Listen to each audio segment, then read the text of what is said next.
Welcome everybody. Hi friends, my name is Emmy. I'm so glad you're here today. We are studying Zentangle and we're studying the basics. So Zentangle is definitely spoken here today.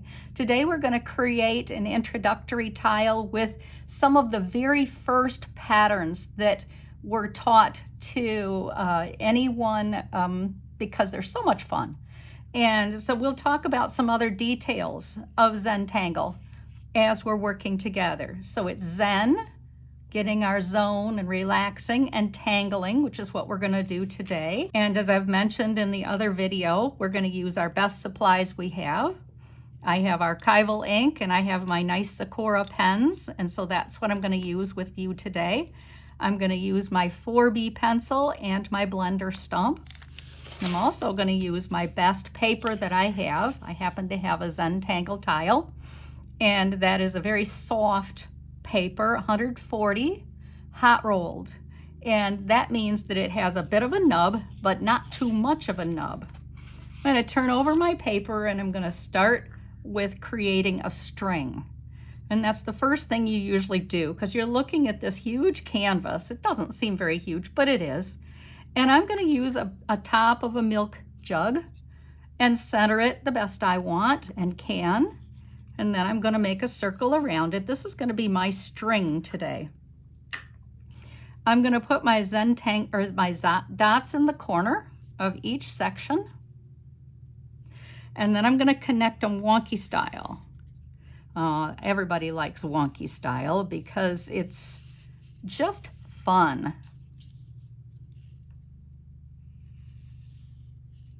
And we are here to have fun as well as meditate and get our Zen on.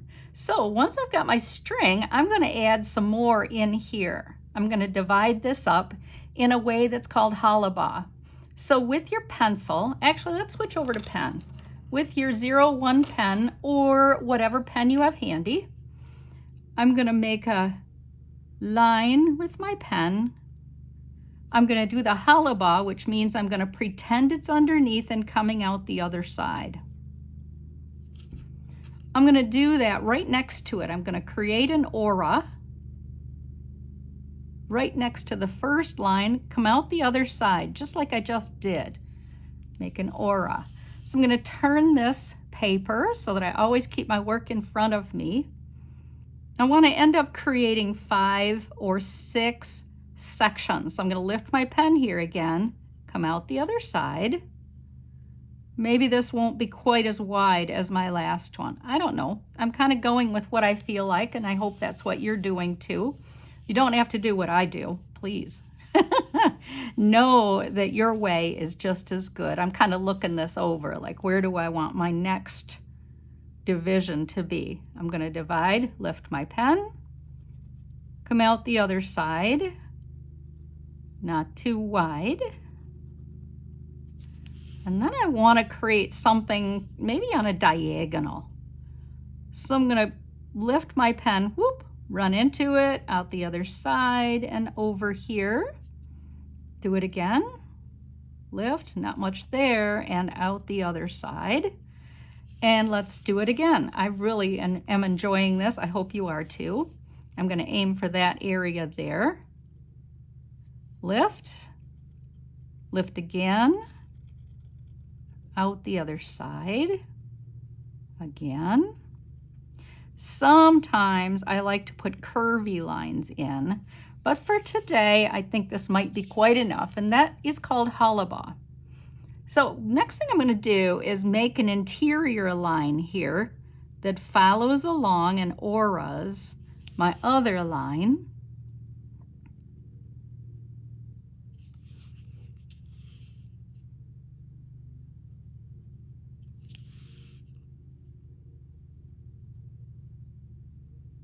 By no means does this have to be perfect, because the whole thing you're looking at is the entire tile, and the entire tile is going to be full of wonderful patterns that you and I are putting together today. So the first pattern I'm going to do is called mssst. And missed goes like this. It's a line, curvy, and then a dot, dot, dot. Curvy line right next to it, and dot, dot, dot again. Dot, dot, dot. Zentangle usually encourages names that are just nonsense, or might remind someone of something, or are mixed up letters. They very rarely look like anything, and that's the way it's meant to be. The next one I'm going to do is called printemps. I'm going to choose a smaller area for this, any area though, and I'm going to make a largish spiral, round and round and round. I can either tie it off like you would if you were making a cinnamon roll, or I can leave it hang. This is French for printemps, which means spring. I'm going around again. I am going to tie that one off too. This one's going to bump into here. Notice that? Round and round and round I go. It's going to bump there. It's going to bump here. It's going to bump here again. And then I'm going to choose to make another one that totally goes underneath. I have room, I believe, for one here. Now you're looking at something different at home, and that's the way it should be. Go round and round. That's going right off the edge. I love it when they do that, when patterns do that. Go off the edge of my pencil string. Underneath. Another one over here. Maybe here too. And when they get too small, what I'm going to do is darken behind. And I used to joke that this was like when I burned the cinnamon rolls, or I would never say it, but what if my mother burned the cinnamon rolls? Anyway, it's just kind of fun, and life is kind of fun. Don't take it too seriously. And just have some fun with this. My next pattern is called tipple. And tipple is great for orbs and shading. Now I'm going to make a series of largish, as large as I can fit into my area. Orbs.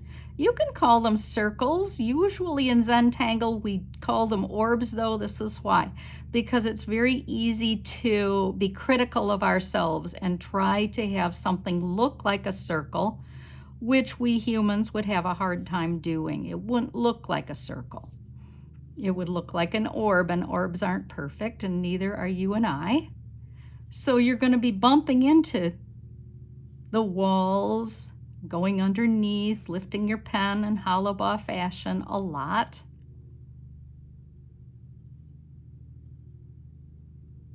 You might get to the point where you make some very small, tiny little orbs. They're also in Zentangle frequently called perfs.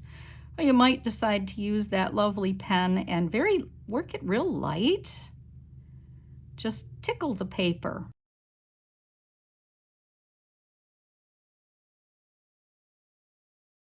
And that ability to darken also means you can straighten out any of these areas that you aren't very happy with. If you truly are not happy, then take that opportunity to straighten any of your orbs out.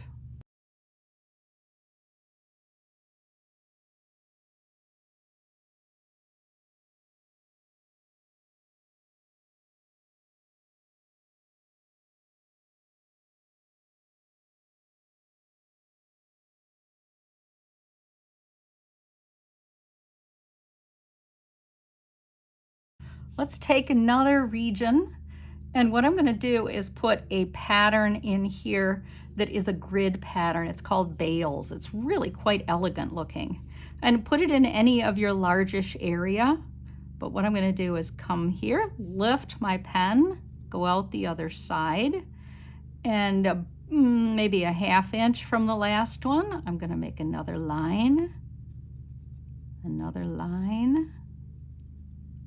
another, and turn my paper so my work is in front of me. I'm going to go right up to that oval or that circle that I have. Caught myself, orb. Bring it along. So now I'm going to go back and create a series of rice grains. Kind of keep an eye on what I'm doing for a minute. I'm going to dig in each time, and that one's obviously not going to be able to be finished. I'm going to run into that probably a lot. On my paper, this is not a very large area, even though I looked for one of my largest areas. You notice I'm kind of digging in and creating a bit of a black oval as I go. And have I missed any? Probably. All right, let's come and do the other side now.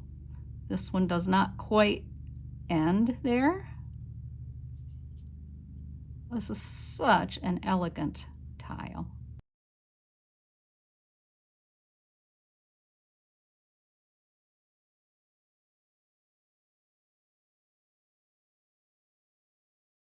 Now that I've got that, I'm going to turn my tile.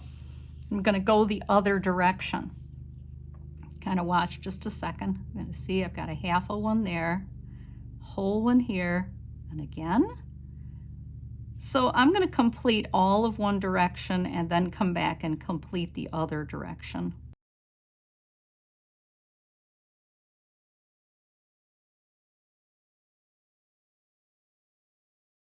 Let's go the bottom side of each of these now.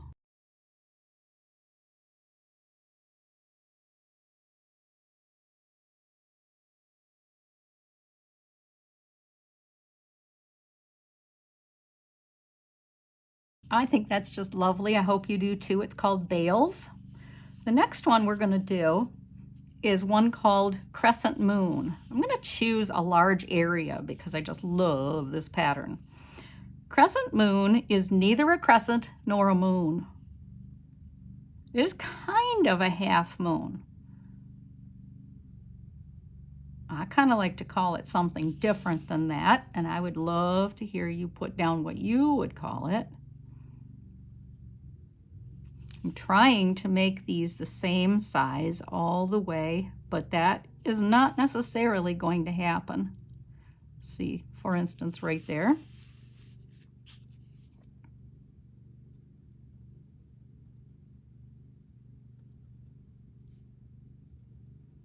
Again, I'm working feather light with my pen. I'm just letting the ink come off. I'm not working hard at all. I'm going to start again and I'm going to replicate this, and I'm going to go round and dig in each time, as many times as it takes to get all the way around and have a very small area in the middle.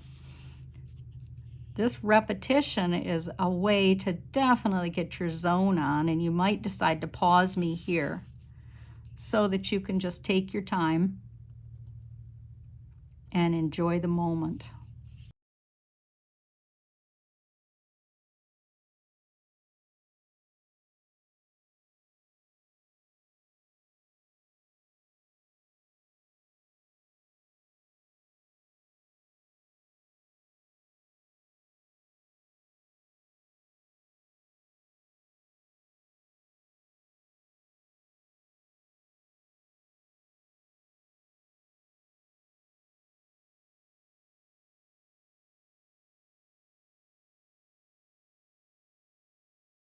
So I have a couple areas with nothing going on, and I'm real happy about that. I'm actually going to leave them alone because I want my eye to be able to rest here and there. So I do have one other pattern I'd like to do with you. If you have a long area, I'm going to make a long line like this, and an aura, a second long line. And then I'm going to make a bit of a joiner here. Do you see how I lifted my pen and I have it going each way? This is kind of reminds me of railroad tracks. I'm not sure how you'll feel about it, but it reminds me of this.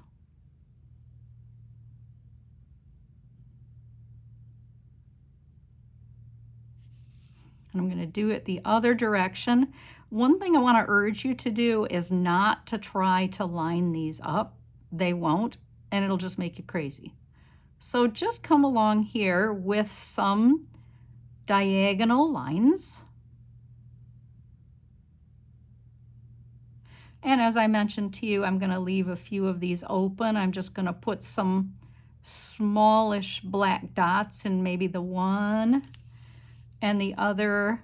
I don't think I'll do anything with that, but here where I've got these two, I think I might also put some substantial black dots over here, just for interest's sake, like I mentioned to you. So the last thing I want to do is this pattern called Doodah. It's so playful, but you have to really concentrate. I'm going to go down almost to the end and back up almost to the end, all the way around. So if you want to pause me here again so that you can take your time and really zone with this, it is really nice to take your time and try to concentrate on what you're doing.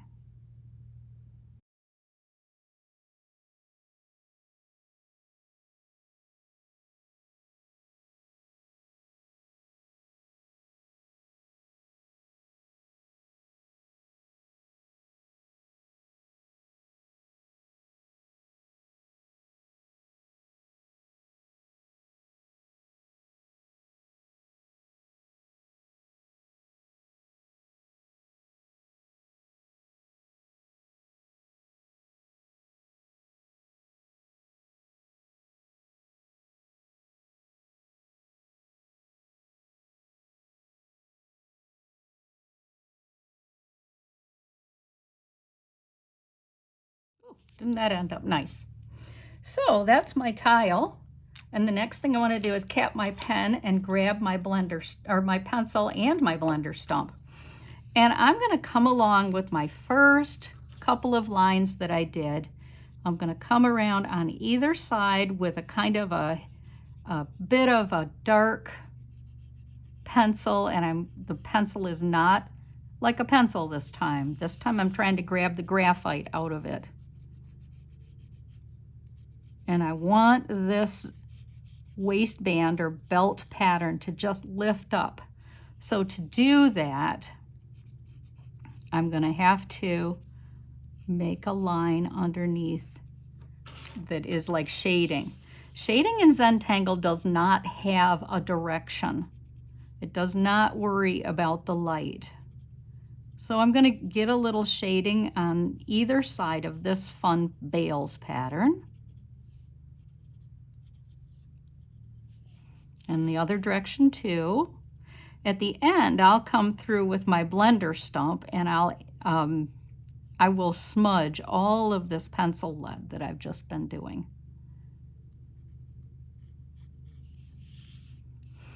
I'm going to put some on that tipple. I'm going to put some small smiles. See how those are? Just on the biggest ones. On this pattern called Meer that I was doing. On either side of that first initial line that I auraed, I'm going to put some gray pencil. I want this printemps, I want this cinnamon roll here, this big one, to pop off the page. So I'm going to darken around the edges, put a lot of graphite on there.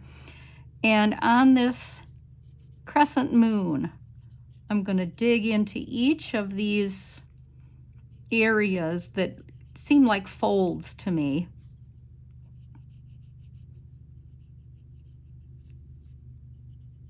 And darken them so that they'll even appear even more like folds. And then I think I'm all the way around. The next thing I want to do is go all the way around the outside with graphite.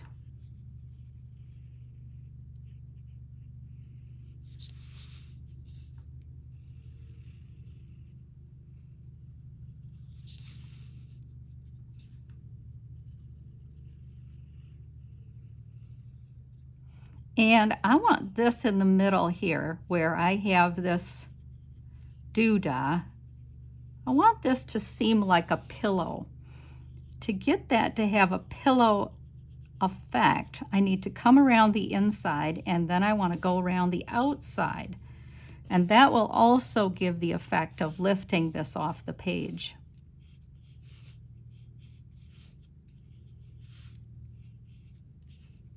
Sometimes I like to put a word in the middle of this kind of a lifesaver that I have here. Oh, and I don't always do that, and I'm not choosing to do that today.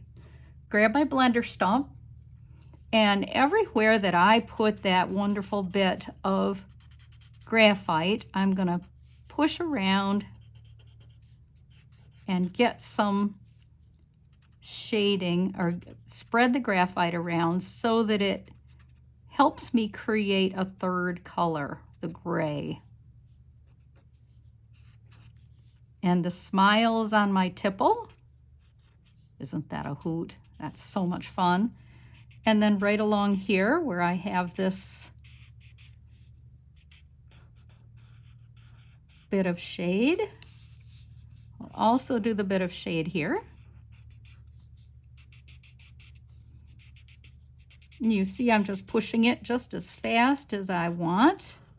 There are a lot of people that have a lot of books written about how to shade, and I'm sure you'll either like that shading or you won't care for it. If this is your first exposure to it, give yourself a little more time to get used to the idea.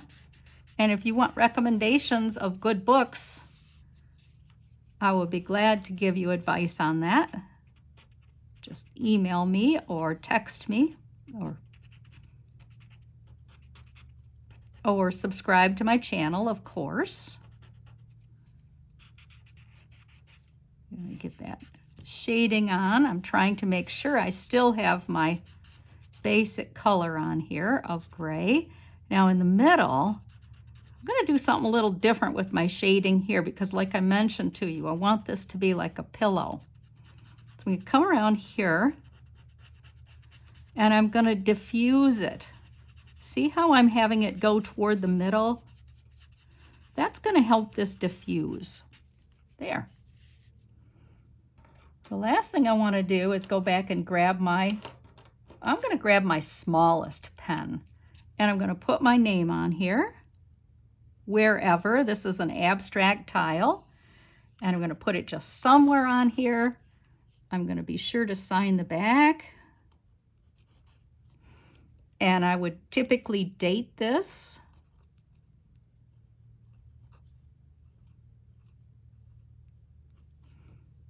Just so that I have a good memory of what I've done, and I want to leave you with this wonderful message, because it's so profound to what we're doing today. I'd also ask you to please like my video and subscribe to this channel. It helps me know that I'm on the right track. If there's anything you want to see or you want me to show you more of, it's Zen with Emmy. So stay in touch. Thank you. Bye.